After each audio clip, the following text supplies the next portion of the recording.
Indiana is headed to Pasadena, not as a feel-good story, not as a novelty, but as a program with opportunity in front of it. Tonight was about setting the table, the opponent, the bracket, the landscape. The deep breakdowns are coming. The matchup analysis is coming. The Rose Bowl week coverage is just getting started. Make sure you're subscribed. Make sure you're locked in, because this journey is far from over. This is Hoosier Tailgate Live, and it starts now. Raiola. And picked off! Up the sideline! Indiana! Asbury! Walking them down! Woo! IU! America! They got a football team now!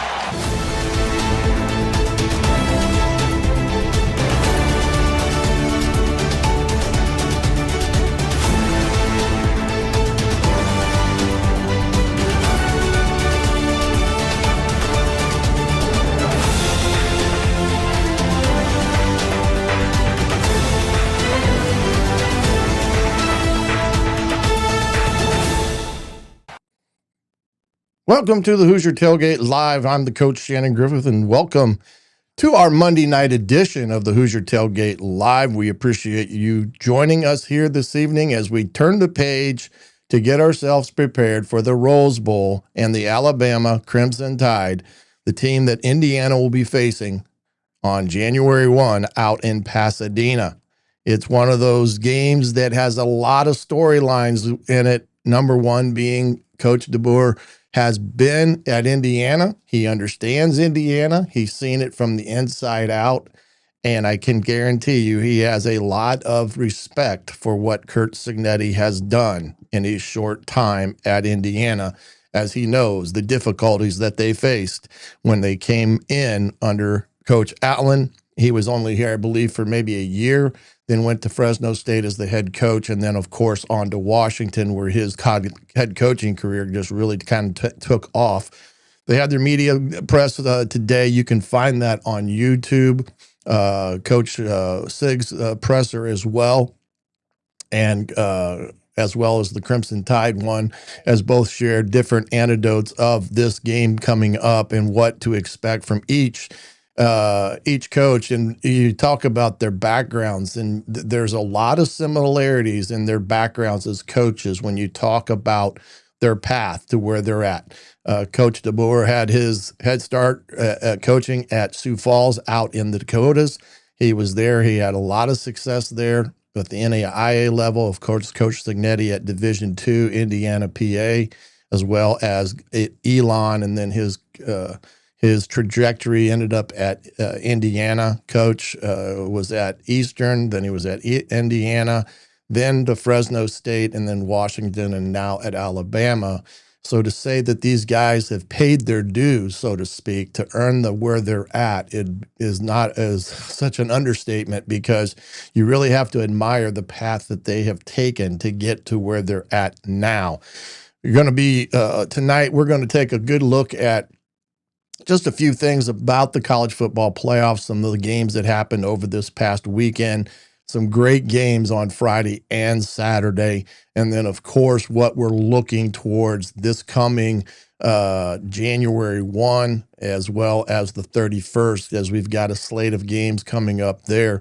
We will get into the breakdown for Alabama probably a week from tonight and Monday. Because we are still beyond a week away from this game on the 1st. Holidays coming up. We wish you the happiest of holidays to you and your family. If you are traveling, I hope that you're either traveling to see family or family coming to you. Safe travel to all involved. But we will probably have a more poignant breakdown about Alabama, more like a game week, a week from tonight, as we get prepared with the different games, with the days between this game and where we want to be with the videos and stuff. We were also looking at doing some things with the Hoosier.com with some of the writers there. We did a preseason video talking about where we thought this Indiana team would be. Well, we're going to try to get the gang back together and talk about the college football playoffs and rehash some of the season at hand, as well as things that are in front of us. But Indiana, again, now back in full swing and game mode as they've been for the last 2 days in Bloomington, getting themselves prepared for this Alabama team. They kind of had to wait a little bit to kind of see who they were going to play, doing equal time on both schools, Oklahoma and Alabama. And then, of course, being able to hone in after Alabama beat Oklahoma the other night in a game that was a phenomenal ball game. Oklahoma racing out to a 17-0 lead. You would have thought at that point that it could get ugly. Give credit to Alabama and what they were able to do. The big fourth down call inside the 10-yard line that led to Alabama's first score of the evening. That got things rolling and kind of changed the tide of that game. And then, of course, the big pick six really put them over the top as they were able to get themselves back on track and end up pulling away from Oklahoma there in Norman in an environment that's very difficult to go play in. So you got to give Alabama coach and his staff and the players all the credit in the world for what they were able to do, having dropped the SEC championship game to Georgia in the fashion that they did. To get back up and come back and play a game like that says a lot about that team's character, definitely. And you cannot underestimate their ability to pull together with all that. But right now, as we've seen on some of the sites, Alabama and Indiana is a early 7-point favorite in this game. We're going to take a look at some of the power rankings of this game per se, as well as the SP Plus matrix on this ball game. It's going to be a very interesting, to say the least, couple of weeks here as we lead up to this ball game. And it's going to be a situation where it should be a fun-filled ball game. I think there's a lot of things that Indiana does and Alabama both do that take advantage of their own personnel. And it should be a great test for Indiana's defense going up against this Alabama offense that has a skill level that I would equal to what Ohio State put on the field in the Big Ten championship game.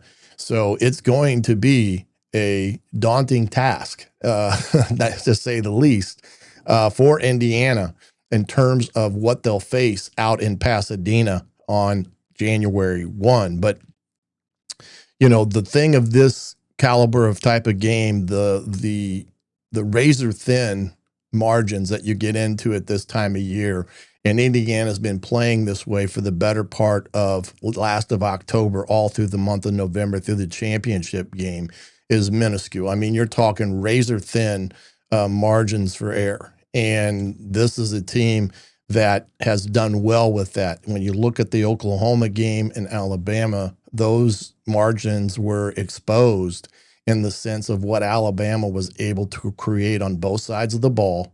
A defense that got a pick six at the at the correct time and the right time, creating that momentum shift. And then, of course, being able to control the second half like they did. It was a very impressive win in that respects. But, this is one of those games that Indiana, when you look at it on paper, you can't get too lost in the numbers in a game like this, because they can get a little skewed. And when you look at them at the black and white of it, but you just got to look at it from the perspective of where each team is at this point in time. Indiana, outside of being losing Stephen Daly, is a healthy team at this point. We'll see what they do with their defense on whether or not they do some adjustments with their front, maybe switching Kamara back to the weak side in and doing some things there that they may not have shown as of late. We'll see what that entails when you talk about Indiana trying to shore up that weak side. But they have some other guys that can step into the fray and do a good job, as they've shown all year long with everything. And we talked about this a little bit earlier, the storylines that this game entails with this Alabama team. There's so much Indiana flavor to it. And it's kind of ironic that you would have to say that Indiana has now become the cradle of coaches because of what has transpired over the last few years, and then of Coach Signetti's staff in enjoying the success that they are. But this Alabama staff has got guys on both sides of the ball that were at Indiana, including their strength coach, Ballou. Kane Womack was here as the DC. You got Nick Sheridan, who was here as a quarterback coach. And then, of course, he ended up being a coordinator for, I believe, a year. Of course, Kellen, of course, his track record here as well. It's just a very interesting dynamic to this game, especially coming out of the SEC. You have the blue blood in Alabama going up against the new kid on the block, Indiana, and the coaches at the blue blood team understand fully what Indiana is and is all about. So there's no sneaking up by this Indiana team. I can guarantee you that, because they will set that straight from the start when they start prepping for Indiana with all this. But again, you can talk about their lineage, their backgrounds, what they have, what they don't have, their physical traits with, Coach Signetti having basically cut his teeth in Division I football at its pinnacle with Coach Saban, learning a lot from him and then taking that with him throughout his journey until where he's at now. And of course, you can see that in the details that each team displays on the game field when you're watching video on how well both these teams are taught and coached on a week out, week basis with everything. But I can tell you that Alabama in itself right now, they feel that they're at their healthiest that they've been all year. Their top speed of their players was at the highest level since their Tennessee game. And so coach and their staff are very encouraged where Alabama is overall as a program heading into the Rose Bowl on January 1. With Indiana, they've had a chance to really heal up some bumps and bruises. They've been able to take in some of their accomplishments this year. Fernando Mendoza winning the Heisman. We've got guys that are committed to the East-West Shrine Game, All-Americans, things like that. So they've been able to enjoy some of that success of what the offseason brings to when you have a great year. Now they have to get themselves back into the mindset of going and getting things set and ready to go when you head out west. And I don't think there's anybody better to do that than Coach Signetti in terms of how he handles these type of situations and how he prepares his team. That being said, remember a year ago, all the teams that had to bye in the first round lost their quarterfinal game. So that is up against them. And when you look at some of the teams that are coming into this round, Alabama won on the road, as did Miami. And so that was not something that you saw last year as all the home teams win, but you've got some of that dynamic. Now you're laying the groundwork for this week. You got Georgia, Ole Miss. You've got Texas Tech, and I'm spacing it already, but we'll come back to that one. But Ohio State and Texas Tech. Ohio State. I'm out of it today. We'll get to that in a second. I'm trying to remember it by hand, and some other things that are going on with me tonight. My wife has surgery tomorrow, so I've got that on my mind because I have to be up at 5. Well, 4:30 actually, because she's having her knee operated on, so she's going to be down and out for a little bit. So excuse me if I'm a little bit out of it here for a little bit, but I'll try to get back on track. And best way to do that is see who we got here with us tonight. Robert, good to see you. Jason as well. And glad you guys are able to jump on and be a part of us. John, appreciate you coming.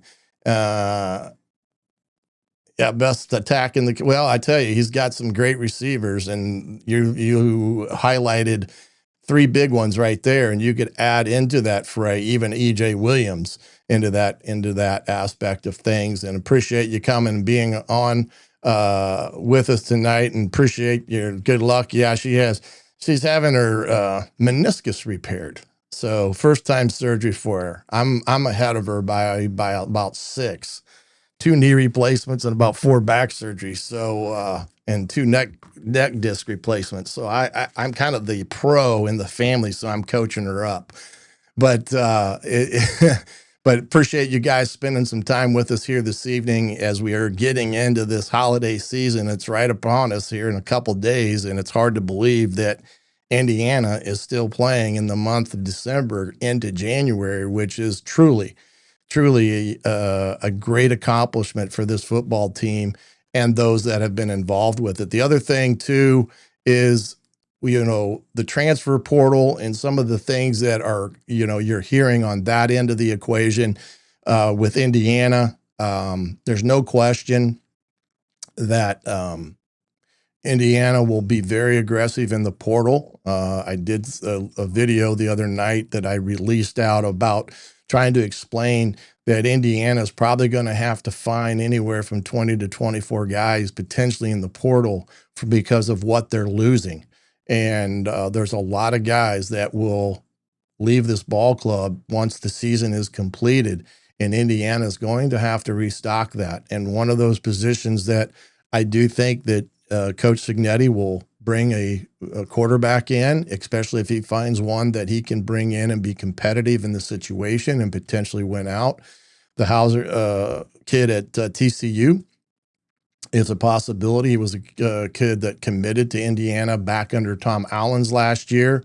And that is the biggest, one that I can think out of that quarterback group. We'll take a look at that here in a second as well.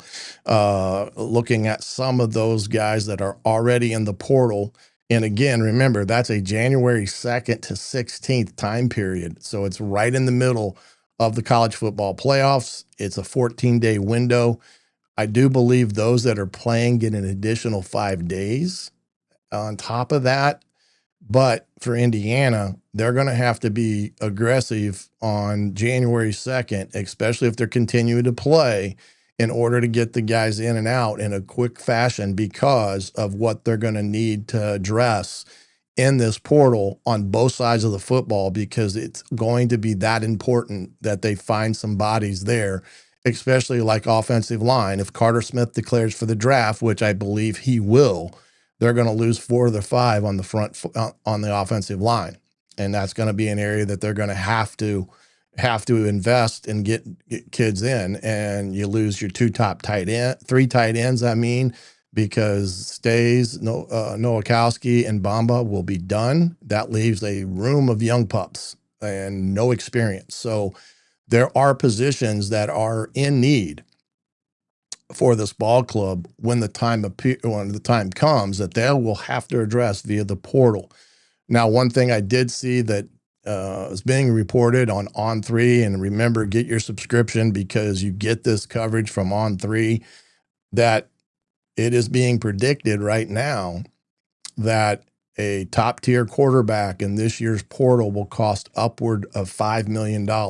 And to say that, it's kind of crazy to think that, but when you think about what may be available, again, it's not uncommon to see that the market drives the market. And it could be one of those things that if you're going to want a top tier quarterback, you're going to have to put out some good money for him. And that's where Coach Signetti does his best work, because we know he is a production over anything type of individual, not potential. He's production over potential every day of the week. Now, there's going to be some guys that have productivity that they're going to be able to evaluate with, but everybody else is going to want that individual too. So that's where the challenge exists. And that doesn't mean just at the quarterback position. You can say that about running back, wide receiver, D-line, linebacker, you name it. So they're going to have to figure out what that dollar amount is that they're going to stick to and try their best to figure out how they're going to bring in those top flight guys to impact this team when it comes to the 2026 season. But that is something that we can talk about more as we get going. There is a article out there today, as well as on 3. It talked about the top 25 athletic budgets out on 3 when it came to the athletic budgets of teams in the country. And one of those areas that you look at it, you're talking, this was done by CNBC. Some of the top 5 teams are over $1 billion of worth. You know, you're talking the Ohio States of the world. You're talking a lot of those of these top 25 teams. And the interesting part of this is that Indiana is not in the top 25. I think the lowest team in the top 25's athletic worth was somewhere around 700 million, and Indiana was not in that respect. So it's a very interesting dynamic you can find on 3 in terms of the value that athletic departments have in the country, those that have been the blue bloods and those that are trying to at least gain on them. And you can see with even Indiana, they do have a ways to go to get into that top 25. Some other news that just hit today as well is Nico Amaliva is going into the not going into the portal, as he's going to go back to UCLA for this next year. And so that's an interesting aspect of stuff as well. And also, Bobby Petrino is heading, I believe, to UNC to be the offensive coordinator for Bill Belichick. What a crew.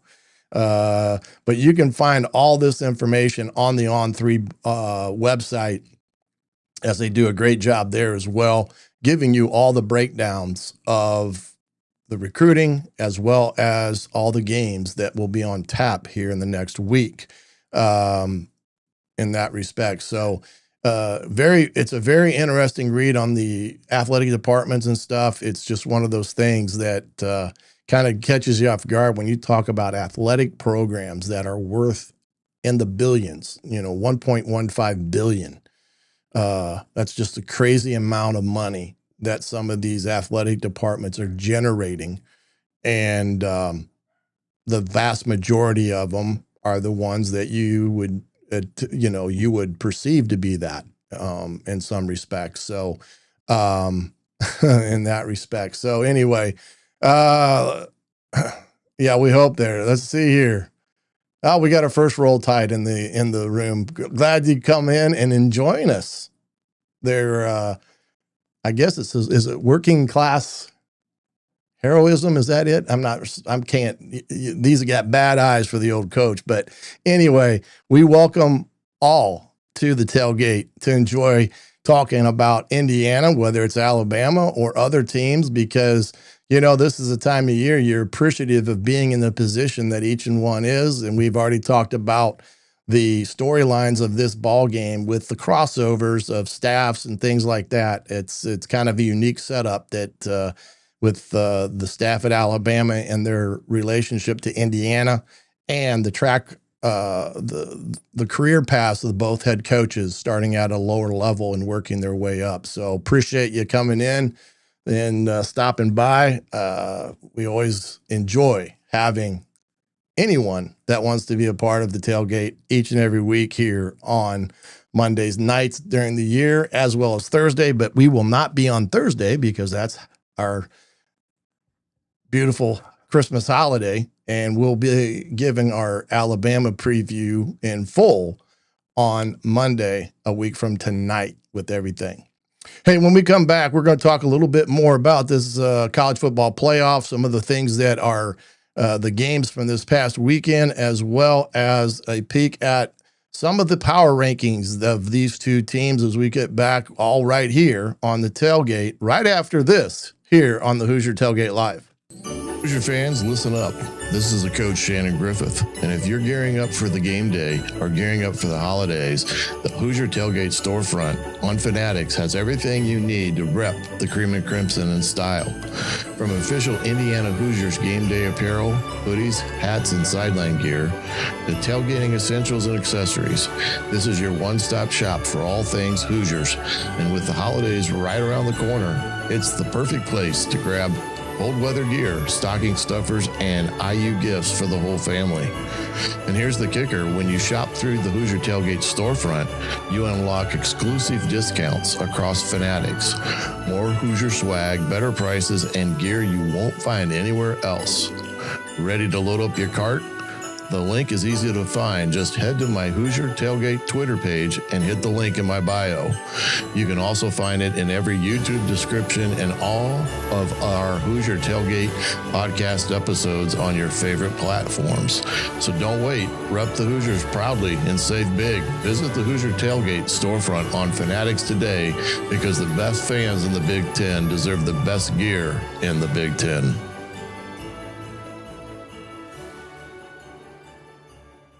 The Indiana Hoosiers made history by making the college football playoffs.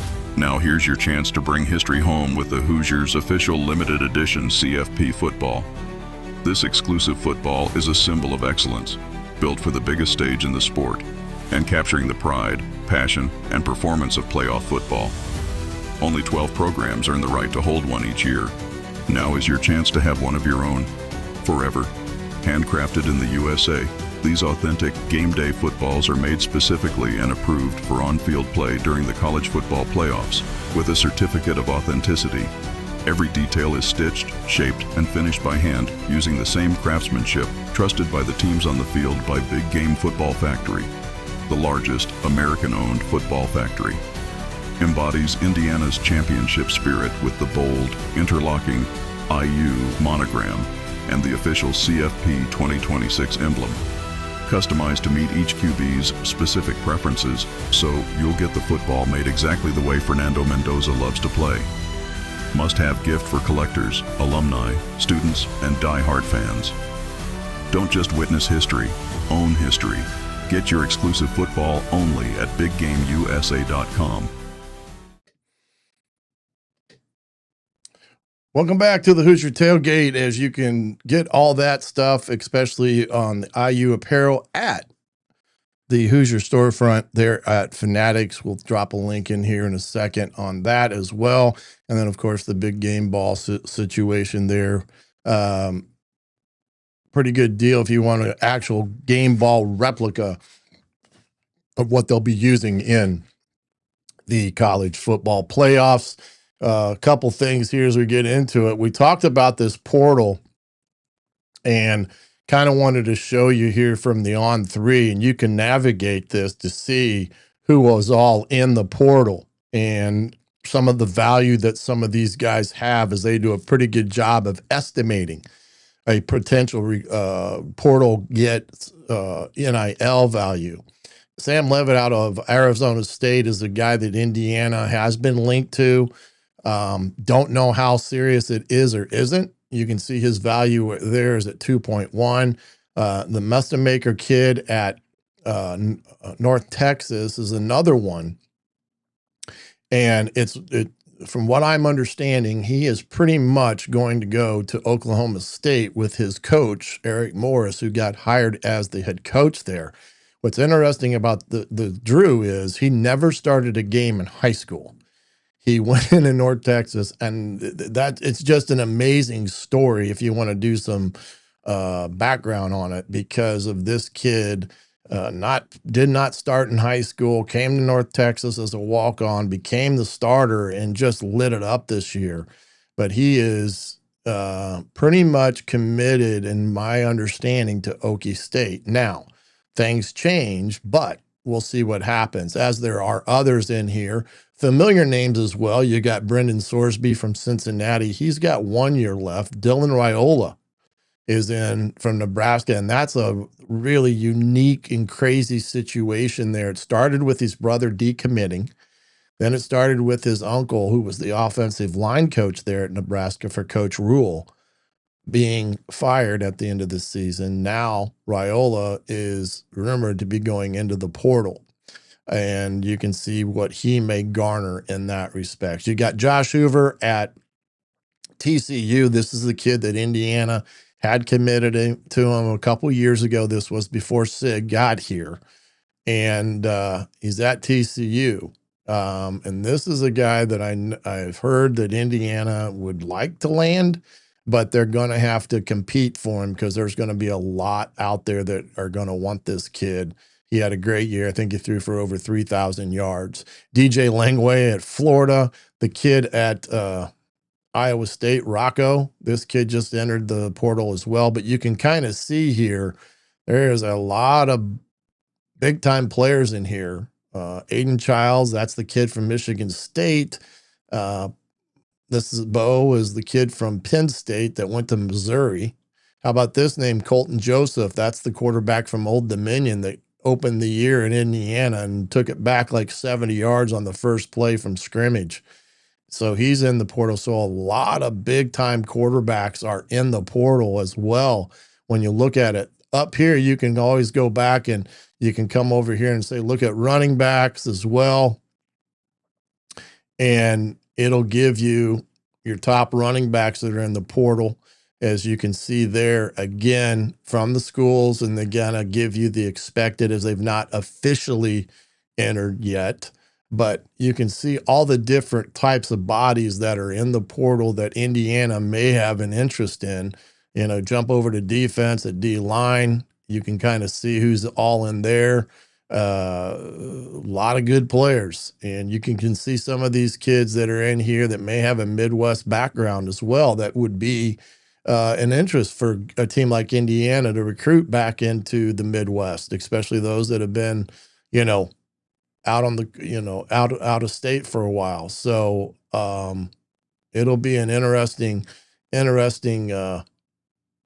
portal season, we would say, in that respect. But you can get this all on three with a different number of guys there.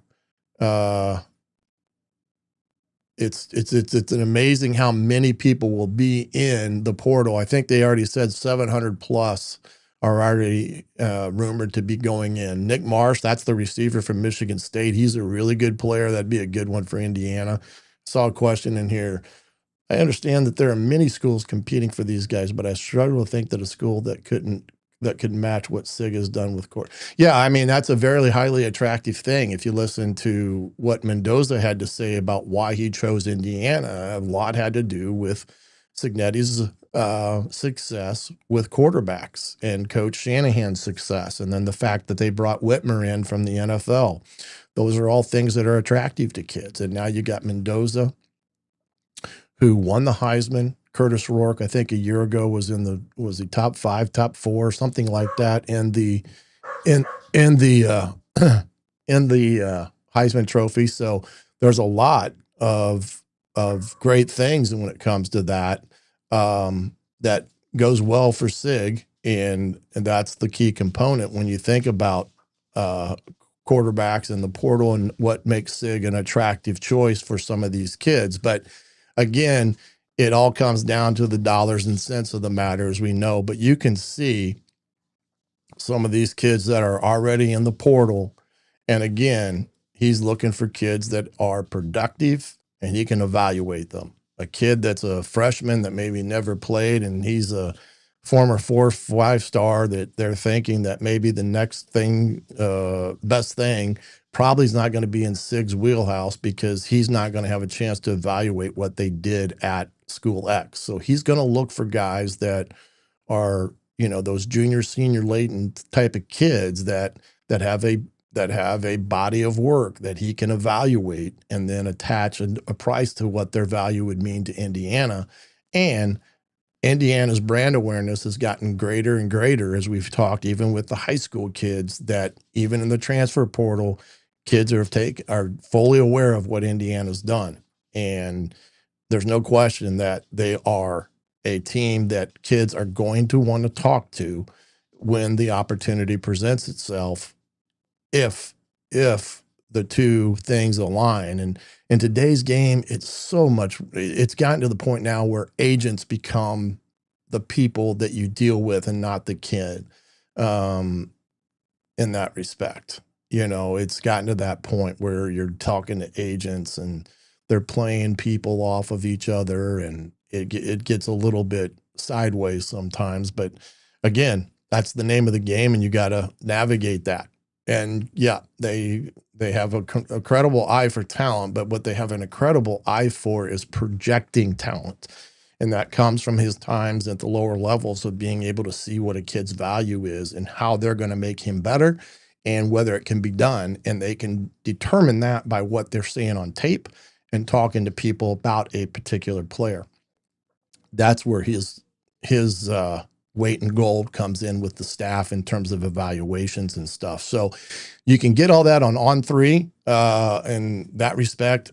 So you can take a really good look at all that in that respect as well. But it's definitely a interesting dynamic to keep abreast of when it comes to watching who's in the portal, who's not in the portal, and who may get a team and who may not get a team. But, On3 will have that, as well as the Hoosier.com will keep you all abreast of what's happening with the portal and recruiting. And we'll do our best here at the tailgate as well to see who's what and where when it comes to all this, when it comes to Indiana and what Indiana needs to do with the portal. Let's see here. Try to pull up the schedule here, as I'm trying to do right now. And I don't know why that's doing it, but didn't mean it for that to happen. So just give me a second here and we'll get this corrected. But I wanted to go over the bowl schedule and the schedule that we will be seeing here coming up in this week, as well as some of the bowl games that, let's see. Yep, here we go. Here's some of the bowl games that are coming up this week. Tomorrow, you got 3 games on Toledo, Louisville. That should be an interesting ball game. Louisville 7-point favorite. Western Kentucky, Southern Miss, UNLV, and Ohio. That'll be another big game. Ohio is not out of the world of craziness, as their coach has just recently fired for not doing what he's supposed to do, supposedly there at Ohio and the Bobcats. So they're without a coach, kind of like Michigan in this respect. Then on Hawaii Bowl on Christmas Eve, California and Hawaii, that's always kind of a game to enjoy on Christmas Eve if you can duck out of the normal television scheduling of that night with different TV shows that your family likes to watch. And I try to take in a game, so that'll be a good one. Cal at Hawaii, that should be a darn good game. And then, of course, on Friday, the day after, you got another 3-game slate. Central Michigan, Northwestern up in Ford Field. New Mexico, Minnesota, that's a good one to watch as well. Rumor supposedly is that maybe PJ Fleck may be in line potentially for the job at Michigan. That's another thing that came about today. And then Florida National and UT and San Antonio, that game, the nightcap on Friday. Then we switch over to the college football playoffs, as we can see here, Wednesday on the 31st, 10 and Miami and Ohio State. Now, Ohio State is an early 9.5-point favorite. Oregon and Texas Tech. That was one I was having trouble with. 1.5 for Oregon. Oregon, I mean, they won handedly, I guess you could say, but James Madison scored 34 points on them.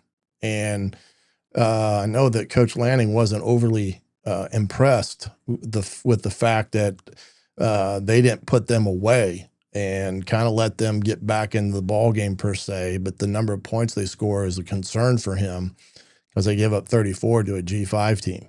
And I know that was a hot topic over the last couple of days. There's the Indiana in Alabama, 4:00 at the Rose Bowl on ESPN. And then the nightcap, of course, Ole Miss and Georgia. Georgia's now a 6.5-point favorite. So got a great slate of games coming up, as we can see, and it's definitely something that we can see with coming up. And then here's kind of the bracket the way it is. Whoops, didn't mean to do that. As we can see here, kind of how the bracket lays out and what happens after these quarterfinal games. You've got the winner of the Indiana and Oregon and Texas Tech. They will face off in the Peach Bowl on January I think that's the 8th or 9th, I can't see. And then the winner of Georgia Ole Miss and Miami Ohio State, they face off in the Fiesta Bowl. So those would be the two games after this one. And then, of course, the national championship game is in Miami at the Hard Rock on January the 19th. So you can kind of see in some of the scores from this past weekend, 51-34 Oregon there. Of course, the Alabama scored 34-24. And remember, that was a 17-0 game. Ole Miss took care of Tulane, and then Miami and Texas A&M, that was a heck of a ball game. And a lot of hard hitting in that ball game. And quite honestly, in that type of scoring game, I would not have given Miami a chance. I just would not have given them a chance to win 10-3 in that environment there. I would have thought that would have been more a Texas A&M type of victory, that type of game in terms of what they do and how they do it. So, really good job by the Hurricanes and what they were able to put out in front of them with all that. And then the one thing I did want to look at here quickly, and let me take some of this off of here. Oops. And get that off of here. Okay. Is the FPI index. This is something we haven't looked at here lately, but it gives you an idea of where Indiana and Alabama, kind of stack up in this. And again, matrices are good to look at. You can take some information from them, like in this instant, Indiana being 28.9, and Alabama is all the way down here at a 20.3 in their FPI ranking. That gives Indiana about an 8.6 point spread in that respect. So again, another good device to look at in this respect. And then if you look over at the resumes of these two teams, Indiana, again, really good there with their resume and stuff. And then Alabama is right here. Their strength of record is 10th overall. FPI is 8. Now their strength of schedule was they have one of the top strength of schedules heading into the tournament, as we can see here.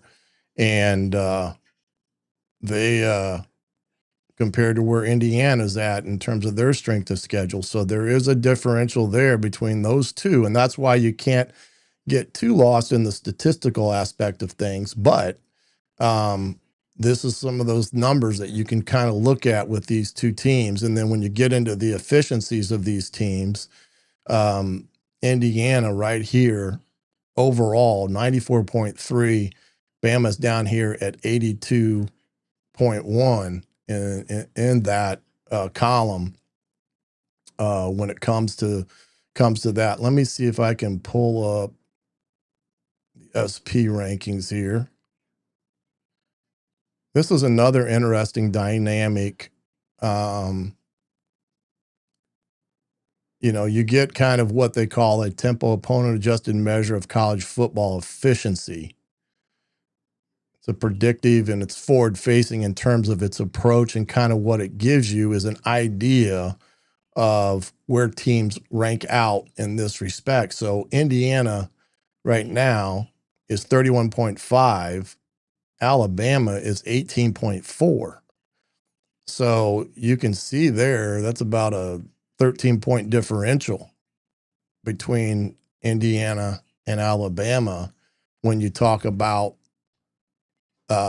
this ball game and how these two teams stack up against one another. When you talk about purely matrix of it, Indiana does have a stronger matrix rating in all fronts than Alabama does.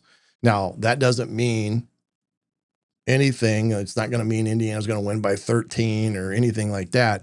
It just gives you an idea that Indiana has a pretty darn good resume at 13-0 and what they did this year, even though people have complained about their schedule and so forth and so on. But the latter half of the year, their schedule is probably one of the top schedules around when you look at who they played in the latter part of the season.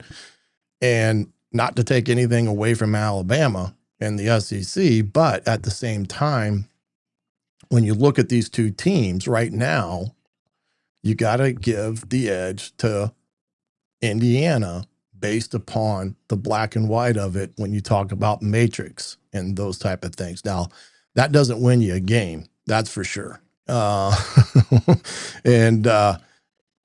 it never has won a game and never will win a game in terms of Indiana and Alabama is concerned. But this Alabama team, when you start looking at some of their statistical analysis of things, Ty Simpson's a heck of a quarterback. You're going to hear more about him. This kid, his dad's a coach at, I think it's Tennessee Martin, if I'm not mistaken. So he's a coach's kid. So he's very, very football savvy. He's completing about 64% of his passes, 3,500 yards on the year, 28 touchdowns, only 5 interceptions. So he's very, very good with the football in his hands. And his rating right now is a 146.5. So again, they are a team with this kid at the helm, a team that does a lot and they put a lot on his shoulders, and he does quite well. That's not to say that he hasn't had games where he's made some critical mistakes in. Offensively, they're averaging about 270 yards passing and 109 yards rushing. So they've only averaged about 380 yards of total offense on the year. And that's one thing we'll take a look at next week when it compares to Indiana, because Indiana is well into the 400s when it talks about offense, total offense, especially the rushing game. Now, Bama's defense is really good in terms against the rush. 120 yards a game is about what they're giving up. And they didn't give anything to Oklahoma running the football. And I think Georgia had 140 yards against them. So Indiana, as it pertains to what they do offensively, is going to have to be able to find ways to run the football. And I'll talk about that next week as well when it comes to what I see Indiana trying to do with this Alabama defense. Now, Kane Womack's a 4.25 guy. That's what he was with Tom Allen. They're kind of that ilk. So you get some funky looks here and there, but he's one guy that likes to bring different types of simulated pressures, and zone blitz pressures is a big thing for him. But defensively speaking, a good defense on the year, they only gave up 168 yards per game passing. So Indiana's offense is going to have to, they're going to have to work hard for their yards, no different than they had to against Ohio State in that respects. But Simpson's a really good quarterback. When you talk about the guys on the outside in that respect, Miller, the running back, he's a really good running back, as is Hill. Wide receivers, I mean, who don't you like? Wide receiver for them. They've got a full crew. And then defense, again, Lawson, the linebacker's really good. Jefferson's the other linebacker, good. Hubbard, the DB, big time, DB as well, as is Sab. There's a lot of these guys that Alabama has that are 4 or 5 star type of guys that when you look at it talent-wise, you're going to say edge is more towards the Alabama aspect of things, but that's not something that Indiana hasn't faced already this year. And they've done quite well when they've added that dynamic into it, especially when they played Oregon, and then, of course, Ohio State in that ball game. So Indiana is going to have their hands full with this Alabama team. There's no question about it, especially with what they can give you in terms of a run game as well as a passing game. Now, Oklahoma did quite well up until that point where they gave up that big fourth down conversion that led to the touchdown in that game that kind of gave Alabama the momentum there. And that was kind of the turning point of that game, including then the interception for a 6. So Alabama and Oklahoma, very opportunistic defensively in that ball game. And you got to give credit to Coach Womack and what they were able to do in that second half, because they only gave up 7 points. And Alabama turned it on in the second half, and that's where they pulled away in that respect. So very impressed with Alabama from the tape that I've kind of watched and garnered already. Very tough to run the ball against. They've got a front four that they can put pressure with without even have to bringing pressure on the outside, even though Kane does like to bring some of the zone fires and stuff like that. But Indiana will have to do a great job in their preparation over the next 10 days to get themselves in a position to have a chance at this ball game, even though Vegas has them as a 7-point favorite. So on Monday night, we'll talk about what I believe Indiana will have to do offensively. What are some things, this defense that Alabama does, if there's any tendencies there. Kane does a great job of mixing it up enough that he tries to stay out of those situations that he has too many statistical anomalies in his system that offenses pick up on. And then offensively speaking, what Indiana will have to do against this Alabama offense. I do like the matchup of Indiana's defense against Alabama's offense. I do think that Indiana has the skill set to go against this Alabama offense. They're just going to have to put themselves in the best possible position when it comes to calculating pressures like Bryant does all year long, when to hit it and when not to. And the biggest thing with any team, as we know now in this time of year, when the razor thin margins is off schedule, if you can get teams off schedule, you're going to have a chance to win it. Let's see that Robert has a question here. Probably pretty equal to what Ohio State's defensive line is, Robert. I would say, we're splitting hairs if we're going to, give it one over the other. But I would say their front four is as good as Ohio State's front four. Don't think Oregon's front four is as good. Not to say that they're terrible, but I would say if I had to, compare a team to what Indiana is going to play in the Rose Bowl, it's going to be very similar to what Ohio State was in the Big Ten championship game. And it's going to take that type of game from Indiana's perspective to find ways to have success. And, again, like I said, Kane Womack's a good D coordinator. He'll have a good plan. It's whether or not Indiana can execute what they got to be able to do to move the football. And a game like this, special teams will have a huge impact in it as well, as it did in Oklahoma's game. I mean, that game is crazy as well. You have the Oklahoma's field goal kicker hadn't missed any field goals, and he misses 2 in that game. So you can see right there that how special teams has a way of creeping into the picture. In all these games, Miami, it crept into the picture. Of course, Alabama, it was in that respect. So it will all come down to that. But there's a lot of players to talk about. There's a lot of players to analyze in this game. And over the next few days, doing that with the tape that I've got of Alabama already, looking at them. And again, like I said, I'm impressed with both sides of the ball, well coached. Their scheme is sound. You don't look at them and say, man, why are they trying to do this or trick you and dick you type of offense? They're not like that. I mean, they're pretty much, this is who we are and we're going to line up and, you better strap it up. And that's kind of the way I see it. That's kind of Alabama to its T. They're going to play their defense, their offense, and they're not going to try to outsmart you. They're going to be physical at the point of attack, so Indiana's going to have to match the physicality, which I don't think they'll have a problem.